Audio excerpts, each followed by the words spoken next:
Pemirsa, Badan Intelijen Negara Daerah Kabupaten Aceh Tamiang menggelar vaksin tahap 3 atau booster bagi warga binaan lapas kelas 2B Kuala Simpang.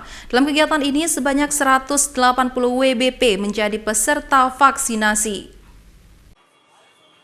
Dalam upaya pencegahan penyebaran COVID-19 di lingkungan lembaga pemasyarakatan, Badan Intelijen Negara Kabupaten Aceh Tamiang menggelar vaksinasi tahap 2 dan 3 atau booster di lapas kelas 2B Kuala Simpang.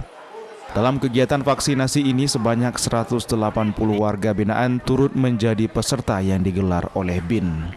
Di mana saat ini untuk vaksin tahap 2 dan 3 di lapas sendiri sudah lebih dari 90% dari jumlah warga binaan yang ada.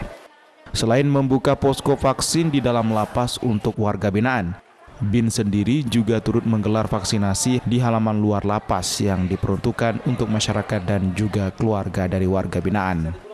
Nantinya vaksinasi yang dilakukan oleh BIN bekerja sama dengan lapas kelas 2B Kuala Simpang ini sendiri akan dilakukan selama 2 hari, dengan tujuan vaksinasi bagi warga binaan ini bisa rampung 100%. Kegiatan kita hari ini adalah vaksin booster dan vaksin tahap 2, yang mana pelaksanaannya akan dilakukan hari ini dan hari Sabtu.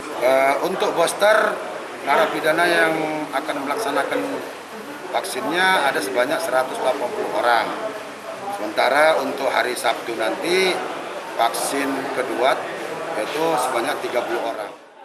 Sementara itu, selama hampir 2 bulan terakhir, BIN sendiri telah melakukan vaksinasi di wilayah Kabupaten Aceh Tamiang, lebih dari 10.000 dosis vaksin yang diberikan terhadap masyarakat. Dari Kabupaten Aceh Tamiang, Muhammad Alfi, iNews melaporkan.